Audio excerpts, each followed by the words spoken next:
คุณจะทำอย่างไรถ้าคุณคิดว่าประเทศของคุณอยู่บนวิถีของระบบทรราชถ้าคุณเห็นคนสักคนมีอำนาจมากเกินไปคุณจะหยุดเขาหรือเปล่าแม้ว่าคนคนนั้นจะเป็นพวกเพื่อนสนิทหรือพวกพ้องของคุณนี่คือคำถามที่หลอกหลอนสมาชิกวุฒิสภาโรมันมาคัสจูเนียสบรูตัสในช่วง 44 ปีก่อนคริสตกาลปีที่จูเลียสซีซ่าจะถูกสังหาร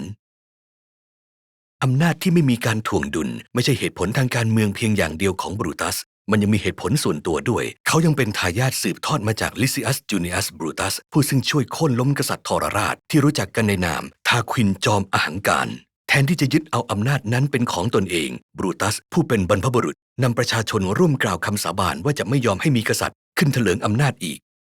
โรมันกลายเป็นสาธารณรัฐตามหลักการที่ว่าไม่ควรมีใครที่มีอำนาจมากเหลือล้นที่นี่อีก4 ศตวรรษครึ่งหลักการนี้ถูกสั่นคลอนการก้าวขึ้นสู่อำนาจในตำแหน่งกงสุลของจูเลียสซีซ่าเป็นเรื่องราวใหญ่โตหลายปีหลังจากชัยชนะทางทหารได้ทำให้เขาเป็นชายที่มั่งคั่งที่สุดในโรมันและหลังจากพิชิตปอมเปมหาราชศัตรูของเขาในสงครามกลางเมืองที่รุนแรงอำนาจของเขามาถึงจุดสุดยอด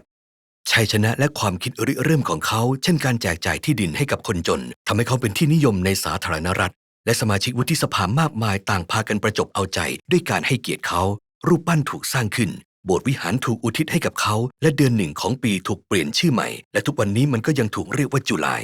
ยิ่งไปกว่านั้นยศตำแหน่งของเผด็จการ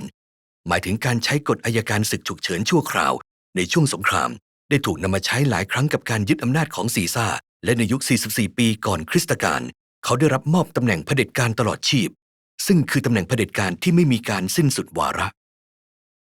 ทั้งหมดนี้มันมากเกินไปสำหรับสมาชิกวุฒิสภาผู้ซึ่งเกรงกลัวการกลับมาของระบบกษัตริย์ที่บรรพบุรุษของพวกเขาต่อสู้เพื่อล้มล้างเช่นเดียวกับผู้ที่มีอำนาจและวาสนาของพวกเขาสามารถถูกขัดขวางได้โดยกฎของซีซ่ากลุ่มผู้คิดก่อการกบฏที่เรียกตัวเองว่าผู้ปลดปล่อยเริ่มที่จะปรึกษากันอย่างลับๆถึงแผนการลอบสังหารผู้นำของพวกเขาคือสมาชิกวุฒิสภาไกอัสคัสซิอัสลอนจินัสกับบรูตัสซึ่งเป็นเพื่อนและน้องเขยของเขาการเข้าร่วมกลุ่มสมคบคิดนี้ไม่ได้เป็นการตัดสินใจที่ง่ายดายสำหรับบรูตัสเลยแม้ว่าบรูตัสจะเข้าข้างปอมเปในสงครามกลางเมืองที่ตกเป็นฝ่ายพ่ายแพ้ซีซ่าเข้ามาแทรกแซงเป็นการส่วนตัวเพื่อช่วยชีวิตเขาไม่เพียงแต่ยกโทษให้เขาแต่ยังรับเขาเข้ามาเป็นที่ปรึกษาและยังเลื่อนตำแหน่งเขาให้ใหญ่โตบรูตัสลังเลที่จะสมคบคิดต่อต้านชายที่ปฏิบัติต่อเขาเยี่ยงบุตรแต่สุดท้ายแล้วความดึงดันของซีซ่าและความกลัวของบรูตัสที่มีต่อความทะเยอทะยานของซีซ่าก็มีชัยช่วงเวลาที่พวกเขารอคอยก็มาถึงในวันที่ 15 เดือนมีนาคมในที่ประชุมสมาชิกวุฒิสภาที่มีขึ้นสั้นๆก่อนที่ซีซ่าจะออกไปเพื่อรณรงค์เกี่ยวกับนโยบายทางทหารผู้สมคบคิดราว 60 คนรายล้อมเขาดึงมีดสั้นที่ซ่อนอยู่ในเสื้อคลุมของพวกเขาและแทงเขาเข้าจากทุกทิศทางดังเรื่องที่เล่าซีซ่าดิ้นรนอย่างดุเดือดจนเขาเห็นบรูตัสแม้ว่าจะมีวลีดังแกก็ด้วยหรือบรูตัสที่ถูกเขียนไว้โดยเชคสเปียร์เราก็ไม่รู้ว่าคำพูดก่อนเสียชีวิตของซีซ่าคือคำว่าอะไรแหล่งอ้างอิงโบราณบางแหล่งอ้างว่าเขาไม่ได้พูดอะไรในขณะที่แหล่งอื่นบันทึกไว้ว่าเจ้าด้วยหรือลูกส่งเสริมการคาดเดาที่ว่าบรูตัสอาจเป็นลูกนอกกฎหมายของซีซ่าจริงๆแต่ทุกคนก็เห็นพ้องตรงกันว่าเมื่อซีซ่าเห็นบรูตัสอยู่ในกลุ่มผู้ทำร้ายเขาปิดหน้าตัวเองและหยุดต่อสู้ล้มลงกับพื้นหลังจากถูกแทงทั้งหมด23 ครั้งโชคไม่ดีสำหรับบรูตัสเขาและผู้ร่วมสมคบคิดการกบฏคนอื่นๆประเมินความนิยมของซีซ่าจากบรรดาประชาชนชาวโรมันต่ำเกินไปหลายคนเห็นว่าเขาเป็นผู้นำที่มีประสิทธิภาพและมองว่าสมาชิกวุฒิสภาเป็นชนชั้นสูงที่โกงกินในขณะที่เกิดการสังหารซีซ่าโรมก็อยู่ในภาวะแตกตื่นโอลหม่านสมาชิกวุฒิสภาคนอื่นส่วนใหญ่ก็หลบหนีในขณะที่มือสังหารทั้งหลายต่างห้อมล้อมกันอยู่ที่คาปิโตลไลฮิล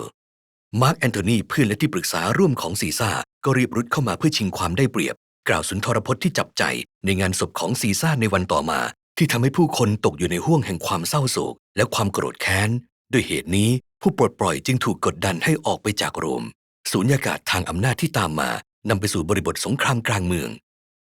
ระหว่างนั้นบรูตัสต้องพบกับความพ่ายแพ้และฆ่าตัวตาย